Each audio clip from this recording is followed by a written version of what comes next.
بسم اللہ الرحمن الرحیم الحمدللہ رب العالمین والصلاة والسلام علی خاتم النبیین اللہم صلی علی محمد وعلی آل محمد کما صلیت علی ابراہیم وعلی آل ابراہیم انک حمید مجید اللہم بارک علی محمد وعلی آل محمد کما بارکت علی ابراہیم وعلی آل ابراہیم انک حمید مجید رب اشرح لی صدری ویسر لی امری واحلل عقدۃ من لسانی یفقہوا قولی۔ سورہ المومنون آج ہماری ریویژن کا پہلا حصہ ہے۔ سورہ مومنون مکی صورت ہے۔ اس کے بارے میں حضرت عمر فاروق رضی اللہ تعالیٰ عنہ کا فرمان ہے کہ یہ سورہ مبارک میرے سامنے اتری اور فرمایا کہ جس وقت وحی کا نزول ہونا ہوتا رسول اللہ صلی اللہ علیہ وسلم کے اوپر تو مکھیوں، شہد کی مکھیوں کی ہلکی ہلکی بنبناہٹ سی جو ہے وہ آواز آتی، اور سردی میں رسول اللہ صلی اللہ علیہ وآلہ وسلم کی پیشانی مبارک کے اوپر پسینے کے قطرے نمودار ہوتے، اور گرمیوں میں آپ صلی اللہ علیہ وآلہ وسلم کے دانت بچنے لگ پڑتے۔ تو جس وقت یہ وحی نازل ہوئی اس کے بعد آپ صلی اللہ علیہ وآلہ وسلم نے فرمایا کہ ایسی 10 آیتیں اتری ہیں جو ان کو پکڑ گیا، جو اس معیار پہ پورا اترا وہ جنتی ہو گیا۔ اور وہ یہی پھر آپ نے جو ہے وہ اسی چیزوں پہلی 10 آیتوں کا جو ہے وہ تذکرہ فرمایا۔ قد افلح المؤمنون، افلاح اس کو کہتے ہیں، لفظ کس سے ہے؟ فلاح سے، فے لام ہے، اس کا معنی کیا ہوتا ہے؟ کامیاب ہونا۔ فلاح سے معنی مراد وہ کامیابی ہے جو انسان اپنے اعمال کے نتیجے میں حاصل کرتا ہے۔ فلاح، قد افلح المؤمنون، بلا شبہ مومن، وہ مومن کامیاب ہو گئے۔ کون سے مومن کامیاب ہو گئے؟ اب یہاں پہ اس کو ترتیب وائز جو بتایا گیا۔ پہلی بات، الذین ھم فی صلاتہم خاشعون، جو اپنی نمازوں میں خشیت اختیار کرتے ہیں۔ اسی سے لفظ ہمارا خشوع ہے۔ خشوع کا معنی کیا ہے؟ کہ جب آپ کھڑے ہوں تو اس کا ویسے لغوی معنی ہے ساکن ہو جانا، کہ جب اللہ کی عبادت کے لیے اللہ کے سامنے جو ہے وہ کھڑے ہوئے ہیں تو پھر دائیں بائیں نہیں دیکھنا، بالقصد اللہ کے علاوہ کسی اور کا خیال نہیں آنا چاہیے ذہن میں۔ اپنے ہاتھ جو پہلے ہوتا تھا کہ صحابہ کرام آسمان کی طرف دیکھا کرتے تھے نماز پڑھتے ہوئے، لیکن جب فرما دیا گیا اور پھر کہا کہ اپنی نظریں جو ہے وہ ہمیشہ اپنے سجدے والی جگہ پہ زمین کے اوپر رکھو، تو اور اس طرح پڑھنا کہ جس طرح اس کو پڑھنے کا حق ہے۔ جب ہم کسی سے بات کر رہے ہیں تو کس سے بات کر رہے ہیں؟ یہ ہم اللہ سے بات کر رہے ہیں، تو اللہ سے بات کرنے کا طریقہ یہ کہ بات جو میں کہہ رہا ہوں مجھے پتا تو ہو میں کیا کہہ رہا ہوں۔ یہ جب تک خشیت نہیں آئے، اس وقت تک نہیں آئے گی جب تک مجھے پتا نہیں ہوگا کہ میں کیا کہہ رہا ہوں۔ دیکھیں کہا گیا ہے کہ بعض نے تو یہ کہا ہے کہ خشیت ہوگی تو قبول ہوگی، نہیں، اس کا مطلب کہ نماز ہو جائے گی لیکن اس کی قبولیت کا دار و مدار اس کی خشیت کے اوپر ہے کہ آپ کتنے خشوع کے ساتھ، کتنی سنسیرٹی کے ساتھ پڑھتے ہیں۔ ہمیں تو کیا ہوتا ہے، ہم جاتے ہیں اللہ اکبر کہتے ہیں، پھر اس کے بعد السلام علیکم ورحمۃ اللہ السلام، درمیان میں کیا کہا میں نے؟ مجھے کچھ نہیں پتا۔ تو جب تک ہمیں اس کے مفہوم کا نہیں پتا ہوگا تب تک خشیت نہیں آ سکتی، تب تک آپ اس خضوع کے ساتھ جو وہ ادا نہیں کر سکتے، تب تک سنسیرٹی، تب تک اندر سے خلوص جو ہے وہ نہیں نکل سکتا۔ یہ چیز ڈیمانڈ کی گئی ہے نماز میں۔ الذین ھم فی صلاتہم خاشعون، دائیں بائیں اپنے کپڑے، داڑھی، سر کے بال ادھر ادھر حرکتیں نہیں کرتے رہتے، وہ یکسو ہو کر جو ہے وہ اللہ کے ساتھ جو ہے وہ راز و نیاز میں لگے ہوتے ہیں۔ ان کی کامیابی کی کہا گیا، کامیاب ہو گئے وہ لوگ۔ کون سے لوگ؟ جو اپنی نمازوں میں خشیت اختیار کرتے ہیں۔ والذین، اور یہ وہی لوگ ہیں، ہم عن اللغو معرضون، جو لغو چیزوں سے اعراض کرنے والے ہیں۔ لغو کیا ہے؟ ہر وہ چیز جو اللہ اور اس کے رسول نے منع فرمائی ہے اس میں مشغول ہو جانا، جو بلا جواز، بغیر کسی چیز کے ایسی جگہوں پہ ٹائم ضائع کرنا، اللہ اور اس کے رسول کے علاوہ، ذکر کے علاوہ، کام کی بات کے علاوہ کوئی بھی بات جو بلا مقصد، جس کا کوئی جو ہے وہ مول تول نہ ہو، اس کو جو ہے وہ لغو گفتگو میں کیٹیگرائز کیا جا سکتا ہے۔ اب لوگوں نے کہا، لوگ جو ہے وہ بعض اوقات کہتے ہیں اچھا جی ہمارے پاس ٹائم تھا۔ پوچھے ٹائم کیسے تھا؟ کیا اتنا ٹائم ہے؟ جب پتہ ہے کہ اگر میں صرف ایک کلمہ سبحان اللہ و بحمدہ سبحان اللہ العظیم کہوں گا تو جن کے بارے میں کہا گیا ہے بولنے میں آسان اور وزن میں بہت بھاری ہیں، اور سبحان اللہ کہوں گا تو اللہ مجھے اس کے بدلے میں کتنی نیکیاں دے گا، تو ہمارے پاس تو ٹائم ہونا نہیں چاہیے۔ کیا ہم کیسے کہہ سکتے ہیں کہ ہمارے پاس فضول ٹائم ہے؟ اور پھر ٹائم ان چیزوں میں کل کرنا جن کا جو ہے وہ قرآن و سنت میں کچھ نہیں ہے۔ ایون کہ کہا گیا کہ وہ کھیل کود بھی وہ کھیل کود ہونی چاہیے جو آپ کو ایکٹیو رکھے اس کام کے لیے کہ کل کو آپ اللہ کی راہ میں جہاد کر سکیں۔ تو یہ لغو چیزوں سے جب کوئی ایسی محفل سے ان کا گزر ہوتا ہے، وہ بزرگانہ انداز میں گزر جاتے ہیں، وہ اس کی طرف دھیان نہیں دیتے۔ جہاں پہ لغو بات شروع ہوتی ہے وہاں پہ وہ السلام علیکم کہہ کے جو ہے وہ وہاں سے اٹھ جاتے ہیں۔ تو یہ دوسری ان کی خاصیت بتائی گئی کامیاب لوگوں کی، والذین ھم عن اللغو معرضون، جو اعراض کرتے ہیں لغو باتوں سے، ان باتوں کے قریب جو ہے وہ نہیں جاتے۔ والذین ھم للزکوٰۃ فاعلون، اور یہ وہ لوگ ہیں، یہاں پہ جو ہے وہ زکوٰۃ کا معنی تزکیہ کے معنی میں لیا گیا ہے۔ وہ تزکیہ کرتے ہیں اپنا آپ کا۔ تزکیہ کیا؟ اپنے اندر سے شرک کا شائبہ تک نکال دیتے ہیں، اپنے اندر سے لغو باتیں جو ہے وہ نکال دیتے ہیں۔ ویسے تو اس کا زکوٰۃ جو ہے اس کا معنی ہوتا ہے پاک کرنا، تو اپنے آپ کو پاک کرنا یہاں سے فاعلون جو ہے، کیونکہ مکی صورت ہے، مکی صورت میں اس وقت تک زکوٰۃ فرض نہیں ہوئی تھی، لیکن ایک روایت میں یہ بھی ہے کہ زکوٰۃ آ چکی تھی، لیکن پراپر اس کا حکم جو ہے وہ مدینے میں جا کے جو ہے وہ آیا ہے۔ لیکن یہاں پہ اس کا معنی فاعلون، وہ پاک کرنے والے ہیں اپنے آپ کو، اپنے اندر سے وہ جتنی آلائشات ہیں وہ شرک کی، اللہ کے علاوہ دوسرے کسی کے آگے جھکنے کی، ان چیزوں سے اپنے آپ کو وہ پاک رکھتے ہیں۔ یہ بات ہوگی تیسری۔ اور اس کے بعد کیا کہا گیا؟ والذین هم لفروجہم حافظون، یہ وہ ہیں جو اپنی شرمگاہوں کی حفاظت کرتے ہیں۔ اب اس سے بڑی کلیئرٹی کے ساتھ آ گیا، وہ لوگ ہیں جو اپنی شرمگاہوں کی حفاظت کرتے ہیں، اپنا سطر نہیں کھولتے سوائے اپنے کس کے؟ جس کے کیٹیگرائز کر دیا الا علی ازواجہم، سوائے اپنی بیوی کے، او ما ملکت ایمانہم۔ اب تو وہ کانسیپٹ نہیں ہے، ملکت ایمانو دائیں ہاتھ کی ملکیت کا معنی ہوتا ہے جو لونڈی ہوتی ہے، ان کے اوپر کرنے سے فَإِنَّهُمْ غَيْرُ مَلُومِينَ، ان کے اوپر ان کو جانے، ان کے پاس جانے میں ان کو کوئی ملامت نہیں ہے، کوئی شرمندگی نہیں ہے ان کو۔ اب دیکھ لیجئے تیسری بات۔ چوتھی بات یہ کہہ دی گئی والذین هم لفروجہم، وہ زنا کی گناہی برائی سے، فحش چیزوں سے جو دور رہتے ہیں۔ لواطت، کتنی چیزیں، اپنی حفاظت کرنا، اپنے فرج کی، اپنی شرمگاہ کی حفاظت کرنا کامیابی کے لیے یہ سب سے بڑا ایک پلر ہے۔ رسول اللہ صلی اللہ علیہ وسلم نے کیا فرمایا تھا؟ دو چیزوں کی ضمانت دے دو مجھے، ایک اس کی اور ایک جو تھی تمہاری ٹانگوں کے درمیان میں تجھے جنت کی گارنٹی کرتا ہوں۔ یہ آپ نے فرمایا تھا رسول اللہ صلی اللہ علیہ وسلم نے۔ تو یہ کامیاب لوگوں کی نشانیوں میں سے ایک نشانی والذین هم لفروجہم حافظون، وہ حفاظت کرنے والے ہیں اپنی شرمگاہوں کی، الا علی ازواجہم او ما ملکت ایمانہم، سوائے ان کے جو ان کی بیویاں ہیں اور جو ان کی لونڈیاں ہیں، فإنہم غیر ملومین، تو پس ان کے اوپر ان کو کوئی ملامت نہیں ہوتی۔ دیکھیے یہ ایک جنسی جذبہ ہے، دوسرے مذاہب میں اس جذبے کو کچل دینے کا نام رہبانیت کہلاتا ہے۔ جتنے ان کے جو ہیں وہ پادری ہوتے ہیں، ان کو وہ اس جذبے کو کچلنے، جتنا زیادہ کچلے گا اتنا زیادہ جو اس کو کہا گیا۔ اسلام ایک دین ہے، یہ فطری دین ہے، یہ فطرت کو کچلتا نہیں ہے۔ ہاں اس کے لیے اس نے حلال راستے جو ہے متعین کر دیے ہیں کہ اس فطرت کو کچلنا جو ہے انسان کے ساتھ زیادتی ہے۔ اللہ نے جو ہے وہ آپ کے لیے حلال راستے ڈٹرمن کر دیے ہیں کہ یہ تمہارے لیے حلال راستہ ہے، تم اس راستے پہ چل کے اپنے جنسی جذبات کی تسکین جو ہے وہ کر سکتے ہو۔ فَمَنِ ابْتَغَىٰ وَرَاءَ، پس اس کے علاوہ جس نے کچھ اور چاہا، مطلب یہ ہے کہ یہ ڈیفائن کر دیا گیا کہ تیرا سطر صرف تیری بیوی اور تیری جو لونڈی تو اس وقت کنسیپٹ نکل گیا ہے۔ اس کا مطلب کیا ہوا کہ حلال جو ہے وہ صرف جو ہے وہ آپ کی ازواج ہیں، آپ کے جوڑے ہیں، ان کے سامنے۔ اس کے علاوہ فَمَنِ ابْتَغَىٰ، اس کے علاوہ کسی نے کچھ اور چاہا تو، کسی اور کے ساتھ وہ انوالو ہوا تو، ذَالِکَ، اس کے علاوہ فَأُولَٰئِکَ هُمُ الْعَادُونَ، یہ حد سے بڑھ جانے والے لوگ ہیں۔ یہ لوگ کامیاب لوگوں میں پھر ان کا شمار نہیں ہوگا جنہوں نے اپنا صدر کسی اور کے علاوہ کھولا۔ فَمِنِ ابْتَغَىٰ وَرَاءَ، بس ابتغاء کس کو ہوتا ہے؟ چاہنا، اس کے سوا کسی اور نے کچھ چاہا، فَأُولَٰئِکَ هُمُ الْعَادُونَ، تو بے شک یہ وہ لوگ ہیں جو حد سے بڑھ جانے والے ہیں۔ وَالَّذِينَ، اب اور اگلی بات بتائی گئی، یہ وہ لوگ ہیں لِأَمَانَتِهِمْ وَعَهْدِهِمْ رَاعُونَ، اور یہ وہ لوگ ہیں جو امانتوں کا اور اپنے عہدوں کا پاس رکھتے ہیں، لحاظ رکھتے ہیں، ان کو ملحوظ رکھتے ہیں۔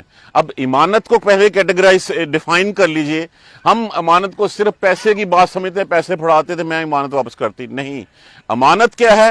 میری زبان کا کہا ہوا بھی امانت ہے، میرا کسی نے مجھ سے کوئی راز شیئر کیا وہ میرے پاس امانت ہے، اللہ نے یہ مجھے جسم دیا یہ امانت ہے، اللہ نے منصب دیا امانت ہے، اللہ نے علم دیا امانت ہے، اللہ نے مال دیا اور پھر مال کو تقسیم کرنے کا اللہ نے مجھ پہ بھروسہ کر کے مجھے دیا کہ تو نے اس کو ایسے ایسے ایسے سے بانٹنا ہے، میں اس میں خیانت کا مرتکب جو ہے وہ نہ ہو جاؤں۔ تو یہاں پہ ان کی بات کی گئی والذین هم لامانتہم، یہ وہ لوگ، یہ وہی لوگ ہیں جو اپنی امانتوں کا، وعدہم اور عہدہم، کون سا عہد ہے؟ سب سے بڑا عہد، سب سے بڑا عہد لا الہ الا اللہ محمد الرسول اللہ، اس عہد کا ہم پاس رکھتے ہیں۔ ہم ہر نماز میں جو ہے وہ کہتے ہیں اشہد ان لا الہ الا اللہ، میں گواہی دیتا ہوں اللہ کے سوا کوئی الہ نہیں، ادھر سے سلام پھیرتا ہوں، اس کے بعد میرا ہاتھ کسی اور کے سامنے پھیلا ہوا ہے، ادھر کے بعد میں کسی اور آستانے پہ جا کے جو ہے وہ ٹکرے مار رہا ہوتا ہوں۔ سب سے بڑا عہد تو یہ ہے، یہ عہد ہے جو اللہ سے کیا۔ اللہ نے تو کب یہ عہد لیا تھا؟ اللہ نے تو جو ہے وہ حضرت آدم علیہ السلام کی پشت سے ساری خلق کو، سارے انسانوں کو پیدا کیا اور پوچھا الستو بربکم، کیا میں تمہارا پروردگار نہیں ہوں؟ قالوا بلا، ہاں ہاں کیوں نہیں، سب نے مانا۔ اس کے بعد اور پھر ان سب کو جو ہے وہ لوٹا دیا گیا، اور اس کے بعد جب اس وقت کے بعد ہم دیکھیے اللہ کی کتنی بڑی رحمتیں ہیں، ہم پیدا ہوتے ہیں اللہ اکبر کی آواز ہمارے کانوں میں گونجتی ہے، ہمارے پہلی زبان سے پہلا لفظ جو ہے وہ اللہ نکلتا ہے، لا الہ الا اللہ کا پہلا کلمہ ہوتا ہے جو ہمیں سکھایا جاتا ہے۔ اب اس عہد کو اگر ہم نہیں پورا کریں گے تو ہم اس کیٹیگری میں فال نہیں کر سکتے۔ والذین ہم لامانتہم، یہ وہ لوگ ہیں جو اپنی امانتوں میں، وعدہم، اور عہد میں کون سا دوسرا عہد ہے؟ نکاح نامہ بھی تو ایک عہد ہی ہوتا ہے، اور جتنی ہم دوسروں کے ساتھ جو ہے پبلک ڈیلنگ کرتے ہیں، جو ہم اپنے کانٹریکٹس کرتے ہیں، یہ سارے عہد ہوتے ہیں، اور جو امانتیں ہیں ان کی اور اپنے عہدوں کی، یہ وہ لوگ ہیں جو ان کے اوپر جو ہے وہ ان کا لحاظ کرنے، راعون کا معنی ہوتا ہے ملحوظ رکھنا۔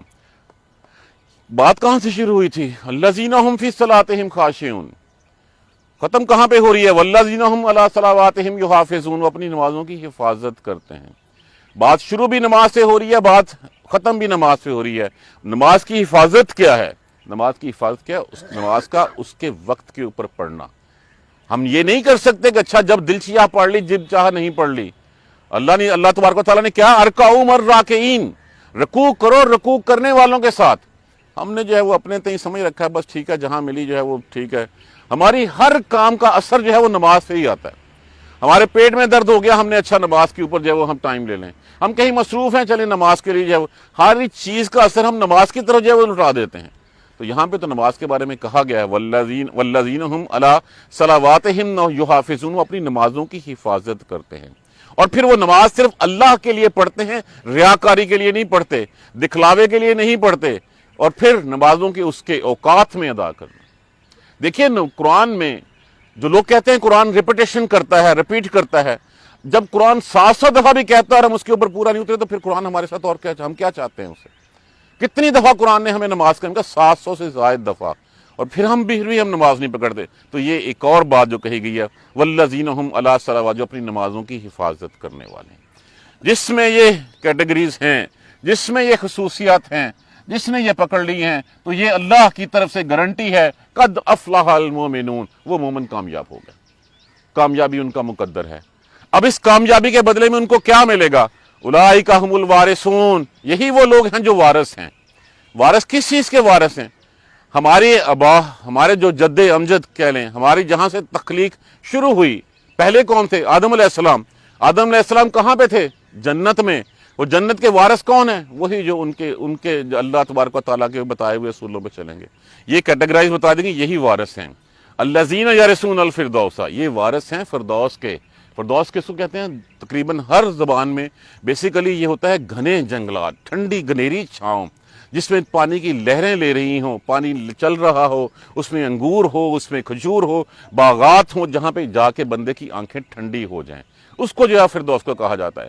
اور یہ فردوس جنت کے طبقوں میں سب سے اشرف طبقہ، سب سے افضل طبقہ ہے جو ہے وہ جو درجہ ہے وہ جنت الفردوس کا۔ اس لیے کہا گیا کہ جب بھی اللہ سے جنت مانگو تو جنت الفردوس کی جو ہے وہ دعا مانگو، یہ سب سے اشرف ہے۔ الذین یرثون الفردوس، جہاں سے ہم نکالے گئے جو ہماری وراثت ہے، وہ وراثت ہمیں ملے گی، اور ہمیں کیوں ملے گی؟ کہ ہم اپنے باپ آدم علیہ السلام کے جو اصلی دشمن ہے اس کو شکست دینے کے بعد جو ہے وہ اس جنت کو واپس حاصل کیا ہے۔ جہاں پہ اس نے جو ہے وہ غلطی کروائی تھی، جس کی بنا کے اوپر جو ہے وہ نکالا گیا تھا، اب ہم اس کے وارث ہیں، ہم اس کی جانے کی تگ و دو کر رہے ہیں۔ اس کے لیے شیطان کو شکست دینا لازمی ہے۔ جب شیطان کو شکست دیں گے تو جو ہماری میراث انتظار کر رہی ہے، جو اللہ تبارک و تعالیٰ نے ہمیں جو ہے وہ بتایا ہوا ہے، ہم اس کے جو ہے وہ وارث ہیں۔ اور پھر کہا گیا ہم فیہا خالدون، اب وہاں سے نکلنے کا کوئی چانس نہیں ہے، یہاں پہ ہمیش جو ہے وہ رہیں گے۔ ہم فیہا خالدون، ہمیشہ جو ہے وہ رہیں گے۔ جو وراثت تھی وہ وراثت ہمیں دوبارہ مل جائے گی، اور پھر ہمیشگی کی زندگی جو ہے وہاں پہ جو ہے وہ آ گئی ہے۔ یہ تو بات ہوگی ان 11 آیات کی۔ یہ وہ اگر کامیابی چاہتے ہیں تو یہ جو اس معیار پہ پورا اتر گیا، کامیابی اس کا مقدر ہے۔ قد افلح المؤمنون، مومن کامیاب ہو گئے۔ ایمان لانے والے کامیاب ہو گئے، لیکن کیٹیگرائز میں اپنی نمازوں میں خشیت اختیار کرتے ہیں، لغو باتوں سے پرہیز کرتے ہیں، اپنے جسموں کو پاک کرنے والے ہیں اور اپنی شرمگاہوں کی حفاظت کرنے والے ہیں، سوائے ان پہ جن پہ لیے اجازت دی گئی، ان کی بیویاں اور ان کی لونڈیاں۔ جو اس کے علاوہ کرے گا تو اس کے علاوہ اپنا سطر کھولے گا، فاولئک هم العادون، وہ حد سے بڑھ جانے والے ہیں، باہر نکلنے والے ہیں۔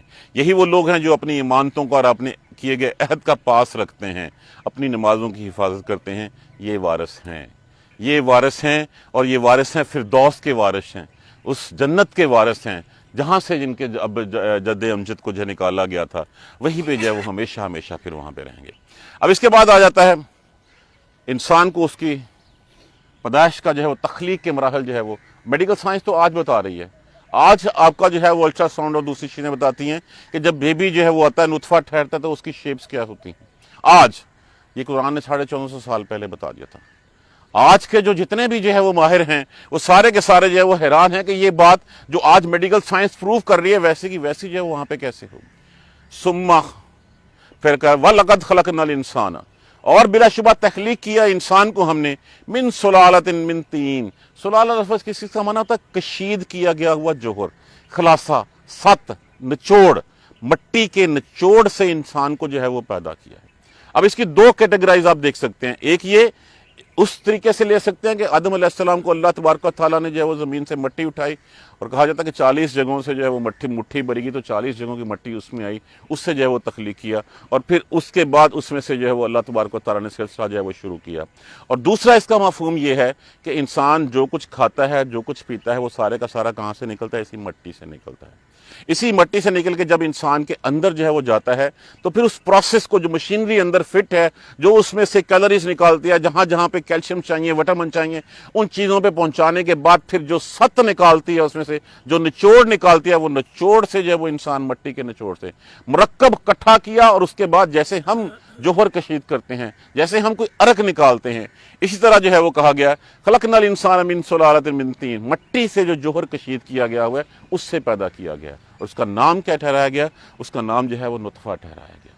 ثم جعلناہ، پھر ٹھہرا دیا، بنا دیا ہم نے، نطفۃ فی قرار مکین، اس جگہ کے اوپر، اس سالڈ جگہ کے اوپر، اس محفوظ ٹھکانے کے اوپر، قرار مکین، وہ محفوظ ٹھکانہ جس کو یوٹرس کا نام دیا جاتا ہے، رحم مادر میں جو ہے وہ جس وہ ٹھہرا دیا گیا۔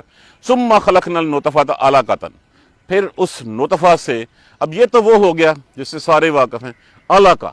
علقہ لفظ اگر ہم دیکھیں، یہ لفظ عین لام کاف، اسی سے لفظ ہمارا جو ہے وہ تعلق بھی ہوتا ہے، جس کا معنی جڑنا ہوتا ہے کسی کے ساتھ، اسی سے ہمارا لفظ جو ہے وہ معلق بھی ہوتا ہے۔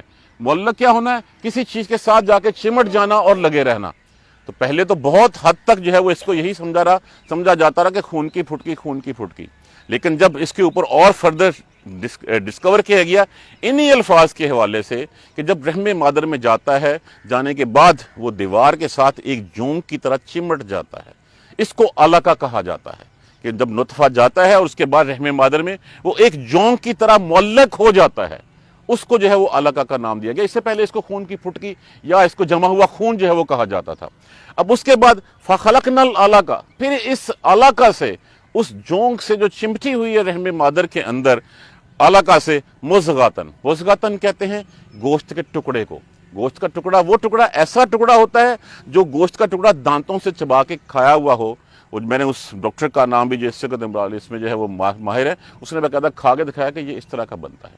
یہ وہ ٹکڑا ہے جس کے بارے میں مضغۃن، مضغۃن وہ ٹکڑا جو جیسے ایسے ٹکڑا دانتوں سے کھایا۔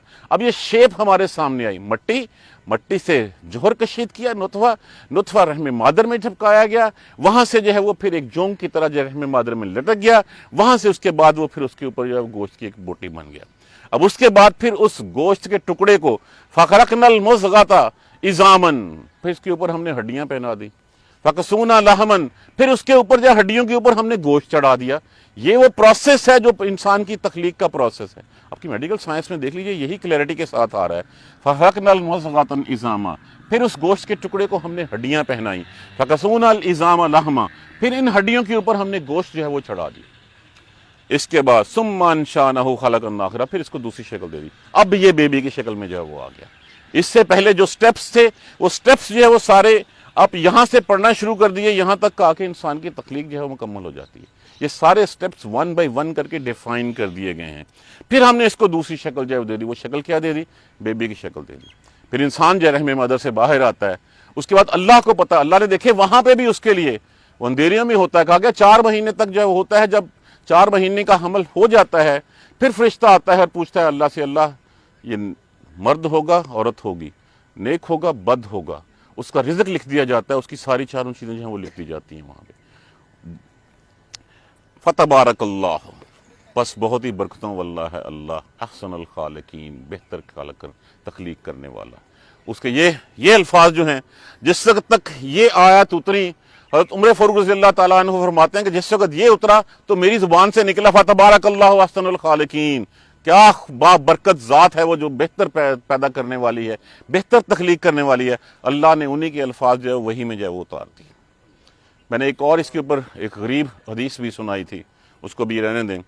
اب یہاں تک پیدا ہو گیا انسان، بچہ تھا، بڑا ہوا، لڑکا بنا، نوجوان ہوا، جوانی میں گیا، جوانی کے بعد ادھیڑ عمری میں گیا، ادھیڑ عمری کے بعد پھر بزرگی کی حالت میں چلا گیا، اور پھر کچھ جو ہے وہ اس سے پہلے اٹھا لیے جاتے ہیں، کچھ اس کے بعد الٹیمیٹ اس کا اینڈ کیا بتایا گیا، ثم انکم بعد ذالک لمیتون، یقیناً اس کے بعد تم مرنے والے ہو، تم مر جاؤ گے. ثم انکم بعد ذالک لمیتون، یقیناً تم مردہ ہو جاؤ گے، تم مر جاؤ گے. ثم انکم، پھر بے شک تم یوم القیامت یبعثون، روز قیامت پھر اٹھائے جاؤ گے. اب بتائیے اس کو پھر اس کے ساتھ آگے ترجیح دی گئی ہے. یہ تو انسان کا تخلیق کا طریقہ کار اللہ نے ڈیفائن کر دیا. انسان کو کہاں سے تخلیق کیا، انسان کہاں تک پہنچا، انسان بڑا پلا، بوڑھا ہوا، اس کے بعد مرے گا، مرنے کے بعد پھر روز قیامت دوبارہ اٹھایا جائے گا.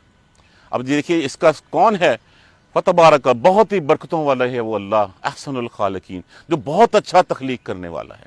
اب یہ تو انسان کا بتا دیا. اس کے بعد اللہ نے ڈائریکٹ بات کی اس سے بڑی چیزوں کی. وَلَقَدْ خَلَقْنَا فَوْقَكُمْ سَبْعَ طَرَائِقَ، ہم نے آسمان تمہارے اوپر 7 راستے آسمان کے بنا دیے، جس کو ہم 7 سماوات بھی کہہ سکتے ہیں اور راستے بھی کہہ سکتے ہیں. مَا كُنَّا عَنِ الْخَلْقِ الْغَافِلِينَ، خلق غافل، اور ہم اپنی خلق سے غافل نہیں ہیں. اب بات یہ ہے کہ پوچھا گیا کہ کیا زمین و آسمان بنانا جو ہے مشکل تھا یا انسان بنانا مشکل تھا؟ زمین و آسمان بنانا مشکل تھا، انسان تو اللہ نے بنا دیا. اب ہمیں کس بات کے اوپر جو ہے وہ لایا جا رہا ہے کہ تم مرو گے اور مرنے کے بعد اٹھائے جاؤ گے اور پھر تم سے پوچھا جائے گا. کیا پہلی دفعہ تخلیق کرنا مشکل ہوتا ہے یا اس کا اعادہ کرنا مشکل ہوتا ہے؟ جب پہلی دفعہ اس نے بنا دیا، اس نے یہ طریقہ بتا دیا کہ تمہیں ایسے بنایا، جب ایسے بنایا تو کہ دوبارہ نہیں وہ بنا سکتا، وہ دوبارہ بھی ویسے ہی اٹھائے گا ہمیں. تو اعادہ کرنا آسان ہوتا ہے. ایک دفعہ ایک بنا لی چیز، اس کا فرما بن گیا، تو پھر کیا دوبارہ بنانے میں کیا مشکل ہے؟ تو کیا دوبارہ ہمیں کیوں نہیں اٹھایا جائے گا؟ ہم اصل میں اپنی دوبارہ اٹھائے جانے کو ہی بھولے ہوئے ہیں، باس بادل موت کو بھولے ہوئے ہیں، کہ ہم کہتے ہیں بس ٹھیک ہے جو 4 دن ہیں یہی دنیا ہے، اس کے بعد کچھ نہیں ہونا. نہیں، ہم یہاں پہ کہا گیا جب یہ ساری باتیں آج میڈیکل سائنس پروو کر رہی ہے تو یہ بات بھی اس دن پروو ہوگی. یہ کس وقت پروو ہوگی ہمیں پتہ کب چلے گا؟ جس وقت لینے والے آ جائیں گے، اور جب لے جائیں گے پھر جو بتایا گیا ہے کہ تمہارا حال یہ ہوگا. اگر تو اچھے کپڑے لے کے خوشبوئیں لے کے لینے والے آتے ہیں، اللہ ہم سب کو انہی میں سے کرے کہ جس میں جو یا ایھا النفس المطمئنہ ارجعی الی ربک راضیۃ مرضیہ وادخلی فی عبادی وادخلی جنتی، یہی کہتے ہوئے لے کے چلے جائیں. اللہ سے بس یہی دعا کیا کریں کہ جب آئیں تو فرشتوں کی زبان کے اوپر جو ہے وہ یہ کلمات ہوں، وہ لے جائیں ہمیں یہ کہتے ہوئے. اور پھر یہ ہے کہ پھر وہ لے جائیں گے تو پھر پتہ بھی چل جائے گا ہم نے کدھر جانا ہے. اگر تو وہ علیجین میں لے جاتے ہیں یا وہ جسے جین میں اوپر سے جا کے پھینکتے ہیں، اللہ ہمیں ان میں سے محفوظ رکھیں. پھر اس کے بعد ثم انکم یوم القیامۃ، اٹھائے جائیں گے. اس کے اوپر آ کے نا ہمارا جو ہے نا وہ یہ اگر ہم اس چیز کو اپنے اندر بٹھا لیں کہ اٹھایا جانا ہے، یقین کیجئے پھر ہم جو ہے وہ 1000 دفعہ سوچیں گے کوئی غلط کام کرتے ہوئے، غلط راہ پہ چلتے ہوئے. ہمیں جو ہے وہ ہمیشہ ویسے بھی جس وقت ہمارے ذہن میں کوئی گناہ کا خیال آتا ہے ہمارے سر پہ تھوڑا پڑتا ضرور ہے ایک دفعہ. ہمارا نفس ہمیں جو ہے وہ، لیکن ہم نفس کے پیچھے چل پڑتے ہیں، بتاتا ہے کہ یہ غلط راہ ہے، لیکن شیطان جو ہے وہ بہکا کے لے جاتا ہے. کوئی نہیں چھوٹا گناہ کر لے، کوئی نہیں دیکھ رہا کر لے، حالانکہ وہ کوئی نہیں کہتے پوری دنیا کے سامنے ذلیل کر کے رکھتا ہے. اور پھر یہاں بھی ذلیل کرے گا اور اس کی کوشش ہے کہ آگے بھی جو ہے وہ جا کے ذلیل کرے. وہ تو شروع میں یہ کہ چھوٹا سا گناہ کوئی نہیں، اور چھوٹے گناہ بڑھتے بڑھتے بڑھتے کہا گیا ہے کہ دل کے اوپر ایک سیاہ نقطہ لگتا ہے جس سے جو ہے بندہ گناہ کرتا ہے، اگر تو تائب ہو جائے، اللہ سے توبہ کر لے تو مٹ جاتا ہے، اگر نہیں کرتا تو پھر کیا ہوتا ہے، وہ لگتے لگتے لگتے دل سیاہ ہو جاتا ہے، اور پھر اس کے لیے حق کی بات کوئی جو ہے اس پہ اثر نہیں کرتی۔ وَلَقَدْ خَلَقْنَا فَوْقَكُمْ سَبْعَ طَرَائِقَ، اور بلا شبہ تحقیق ہم نے پیدا کیے، تخلیق کیے تمہارے اوپر سبع طرائق، 7 راستے، طریقہ تو ان سے ہے، اسی کو سبع سماوات بھی کہا گیا ہے کہ 7 آسمان۔ وَمَا كُنَّا عَنِ الْخَلْقِ غَافِلِينَ، اور ہم اپنی خلق سے، اپنی مخلوق سے غافل نہیں ہیں۔ اب یہاں پہ یہ دیکھ لیجئے کہ اللہ نے کیا کیا کچھ تخلیق کیا، کیا یہ سب کچھ اپنے آپ چلتا چلا جا رہا ہے؟ کیا انسان، اللہ نے جس سے کوئی نطفہ سے ہمیں جو ہے وہ بوٹی کی شکل میں، بوٹی سے پھر گوشت کا لوتھڑا بنایا، اللہ کو پتا تھا ہمارے اوپر ہڈیاں بننی ہیں، گوشت چڑھنا ہے، اس کے بعد مجھے ماں کے پیٹ میں جو ہے وہ خوراک کا بھی سسٹم جو ہے وہ ڈیفائن کر دیا، مجھے کیا چاہیے تھا وہ سارا کچھ وہاں پہ دے دیا، باہر آیا اس کے بعد اللہ نے جو ہے فوراً سے پہلے میرے لیے دودھ کا بندوبست کر دیا، اللہ نے کیسے کیسے گروتھ کی، اللہ نے ایسی کیسی غذائیں میرے لیے رکھ دیں، وہی غذائیں کھا کے میں پلتا بڑھتا چلا گیا۔ اللہ کہتا میں تجھ سے غافل نہیں ہوں، وہ رب ہے، وہ پروردگار ہے، وہ پالنے والا ہے۔ یہ تو بات ہوگی انسان کی، یہ جو سورج، آسمان، چاند، ستارے، یہ کس کے کہنے کے اوپر جو ہے وہ چل رہے ہیں؟ دیکھیے سورہ، انشاءاللہ ہم اس میں سورہ فرقان میں پڑھیں گے، یہ سورہ اللہ نے یہ پھیلتے ہوئے سائے بھی اپنی نشانی قرار دیا ہے کہ یہ سورج نکلتا، اگر یہ سورج نہ نکلتا تو پھر یہاں پہ سردی میں مر جاتے، دن میں کام کیسے ہوتے؟ یہ سائے ہی اگر نہ ہوں تو پھر یہ چیزیں ہماری چل نہیں سکتی۔ اگر یہ سورج چڑھتے ہی دن کے 2 بجے والا سورج ہوتا اور 44 ڈگری کا ہوتا اور پھر وہ اسی حالت میں رہتا تو کچھ زندہ رہ سکتا؟ نہیں رہ سکتا۔ اگر نہ ہوتا تب بھی نہیں زندہ رہ سکتا۔ اللہ کہتا میں اپنی مخلوق سے، اپنی خلق سے غافل نہیں ہوں، اس کو جو ہے وہ جو پراپر اس کا ارینجمنٹ ہے اس نے کیا ہوا ہے۔ اب اس کو چھوڑ دیں، پانی کی مثال لے لیں کہ پانی جب سمندر میں ہوتا ہے تو کڑوا ہوتا ہے، بخارات اٹھتے ہیں وہ سیدھے اٹھتے ہیں، اپنے تئیں کہیں نہیں جاتے، اس کو ہوائیں جس طرف اللہ بھیجنے کا حکم دیتا ہے اس طرف وہ لے کے جاتے ہیں، جہاں جتنے قطرے برسانی ہوتی ہیں وہاں پہ برساتے ہیں۔ سمندر کا پانی کڑوا ہوتا ہے، آسمان سے واپس آ کرتا ہے وہ میٹھا ہوتا ہے، کون اس کی فلٹرائزیشن کر کے دیتا ہے؟ اور پھر جس کا زمین میں جاتا ہے اس کے بعد سے پھر ہم جہے نکال لیتے ہیں اور باقی پانی پھر سمندر میں چلا جاتا ہے۔ یہ سائیکل کس نے بنایا ہے؟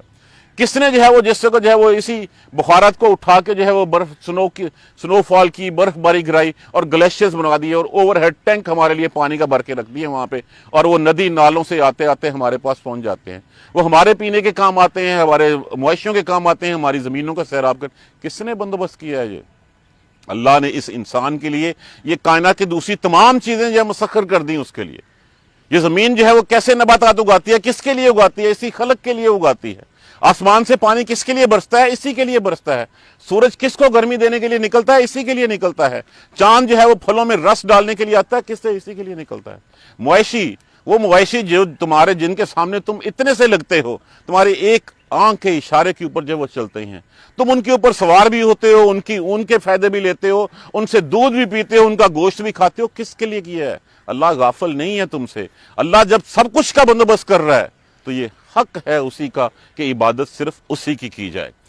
وَأَنزَلْنَا مِنَ السَّمَاءِ مَاءً بِقَدْرٍ، اور اتارا ہم نے آسمان سے پانی بقدر، اندازے کے مطابق، اتنا جتنا چاہیے تھا۔ اگر یہ ویسے پڑ جائے تو پھر ایک تو جہاں جتنا چاہیے ہوتا ہے اللہ اتنا ہی برساتا ہے۔ اور اللہ کے رسول نے حضرت جبرائیل علیہ السلام سے پوچھا کہ میں بادل کے بارے میں پوچھنا چاہتا ہوں، تو جبرائیل علیہ السلام نے کہا یہ بارش کا، بادلوں کا فرشتہ ہے، اس سے پوچھ لیجئے۔ تو ان سے پوچھا تو انہوں نے کہا کہ ہمیں تو جب اللہ حکم دیتا ہے کہ یہ بادل وہاں پہ لے جاؤ، وہاں پہ اتنی بوندیں گرا دو تو ہم اتنی گرا دیتے ہیں، جہاں اللہ حکم نہیں دیتا اتنی اس سے زیادہ نہیں گراتے۔ اگر یہ زیادہ برس جائے تو یہ دلدل بن جائے، اگر یہ نہ برسے تو خشک سالی بن جائے۔ تو یہاں پہ کہا گا بقدرن، ایک اندازے کے مطابق، فَسَقْنَاهُ فِي الْأَرْضِ، پھر ٹھہرا دیا اس میں۔ اب جو پانی آتا ہے پھر زمین میں چلا جاتا ہے، زمین کے نیچے جو ہے وہ دریا بہ رہے ہوتے ہیں۔ اب آپ کو نہیں ملتا، یہاں پہ بور کرتے ہیں، ڈرل کرتے ہیں، یہاں سے جو ہے زمین سے پانی نکل آتا ہے، اس کو ٹھہرا دیا۔ وَإِنَّا عَلَىٰ ذَهَابٍ بِهِ لَقَادِرُونَ، اور یقیناً ہم اس کو لے جانے میں بھی قادر ہیں۔ دیکھیے زندگی ہے کس سے؟ اسی پانی سے ہے، حیات اسی پانی کے بل بوتے پہ ہے۔ تو اللہ کہتا ہے اگر میں دے سکتا ہوں، ٹھہرا سکتا ہوں، وَإِنَّا عَلَىٰ ذَهَابٍ بِهِ لَقَادِرُونَ، ہم اس کو لے جانے کی بھی قدرت رکھتے ہیں۔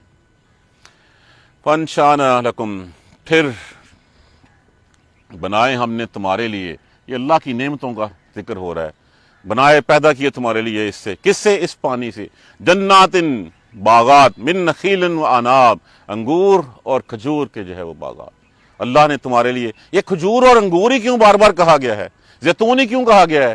جس معاشرے میں اس وقت قرآن اتر رہا تھا تاکہ وہ چیزیں بتائی جائیں جن سے وہ فیملیئر ہوں، پہلے جن سے ان کو پتا ہو، جو ان کی پسندیدہ ہوں، جو ان کا من چاہا جو ہے وہ کھانا ہو، انہی چیزوں کے بارے میں جو ہے وہ کہا گیا کہ اس سے پھر ہم نے پیدا کے لیے تمہارے لیے باغ کھجور کے اور انگور کے، لکم فیہا فواکہۃ کثیرۃ، اور اس میں تمہارے لیے بہت سارے جو ہے وہ میوے ہیں، ومنہا تاکلون، اور اسی میں سے تم کھاتے ہو، وشجرۃ، اور وہ درخت، تخرج من طور سیناء، اور وہ مبارک درخت جو طور سینا سے نکلتا ہے، بالدہن، جس کا تم روغن کھاتے ہو، وصبغ، اور اس سے سالن بناتے ہو، زیتون جس کی قسم بھی اللہ نے کھائی ہے، والتین والزیتون، مبارک درخت کہا گیا ہے، یہ من چاہا کھانا تھا، من چاہا وہ مجھے لفظ نہیں آ رہا، من چاہا دل بس نہیں، اس کے آگے بھی ایک اور ٹپیکل ورڈ ہوتا ہے، وہ من چاہا ان کا کھابا تھا کہ وہ ان کو پسند تھا زیتون کھانا، تو وہ یہ زیتون کے درخت کا ذکر کیا، جیسے ہمارے ہاں ایک بورڈ کا درخت ہوتا ہے، برگد کا ہوتا ہے، جس کی بہت لمبی لائف ہوتی ہے، بہت زیادہ گھیراؤ ہوتا ہے، اسی طرح اس درخت کا ہوتا ہے، یہ پرٹیکولرلی اسی زمین پہ جو ہے وہ پایا جاتا ہے، اسی سے لوگ جو ہے وہ اس کو جو ہے وہ اچار بنا کے بھی کھاتے ہیں، اسی سے اس کا سالن بھی بنتا ہے، اس کا روغن بھی استعمال ہوتا ہے۔ وَإِنَّ لَكُمْ، اور بلا شبہ تمہارے لیے، فی الانعام، مویشیوں میں، چوپایوں میں، لعبرۃ، یقیناً ایک نشانی ہے، ایک عبرت ہے۔ وہ کیا عبرت ہے؟ ایک جانور جو ہے وہی چارہ کھاتا ہے، وہ چارہ کھاتا ہے، اس چارے سے ہی ایک طرف سے جو ہے وہ اس کے فضلات جو ہے وہ گوبر کی شکل میں نکل رہے ہوتے ہیں، اس سے جو ہے وہ خون بنتا ہے، اسی کے ذریعے جو ہے وہ باقی پیشاب نکلتا ہے، اسی ساری مشینری میں سے اللہ نے ایک ایسا سسٹم رکھ دیا ہے کہ وہ پاک اور صاف دودھ تمہارے لیے جو ہے مہیا کر دیتا ہے۔ وہ تمہارے لیے ایک ایسی ڈائٹ ہے کہ جس کو تم پسند بھی کرتے ہو، کہاں گوبر، کہاں خون، کہاں سب کچھ، اور کہیں اسی پیٹ میں سے، اسی مشینری میں سے اللہ نے تمہارے لیے جو ہے وہ دودھ جو ہے وہ نکال کے دے دیا، جس کو تم، اس میں نشانیاں ہیں، نسقیکم مما فی بطونہا، تم پیتے ہیں، ہم تمہیں پلاتے ہیں اس میں جو ان کے پیٹوں میں ہے۔ اب اندازہ کیجئے، یہ بھی اللہ کی کتنی قدرت ہے کہ وہ مشینری کارآمد تب ہوتی ہے جب ایک پریگننسی ٹھہرتی ہے، لیکن اس کے بعد بھی دودھ اس میں تب آتا ہے جب بیبی آ جاتا ہے، اس سے پہلے وہ مشینری اس کام کی نہیں ہوتی، وہ دودھ نہیں دے سکتی۔ تو اللہ جو ہے وہ ان جانوروں کو، جب وہ جانوروں کو برتھ دے دیتے ہیں، اس کے بعد سے جب ان کا دودھ شروع ہوتا ہے، اور پھر وہ انہی کے پیٹوں سے جو نکلتا ہے وہ ہم تمہیں پلاتے ہیں۔ وَلَكُمْ فِيهَا مَنَافِعُ كَثِيرَةٌ، اس میں تمہارے لیے اور بڑے فائدے ہیں، تم ان کا گوشت کھاتے ہو، تم ان کی اون، ان کے بالوں سے مدد لیتے ہو، ان کی کھالیں جو چمڑا جو ہے وہ استعمال کرتے ہو، اور اس کے بعد پھر وَمِنْهَا تَأْكُلُونَ، تم ان کو کھاتے بھی ہو، وَعَلَيْهَا، اور ان پر، وَلَا فِي الْفُلْكِ تُحْمَلُونَ، اور تم ان کے اوپر لدے ہوئے پھرتے ہو۔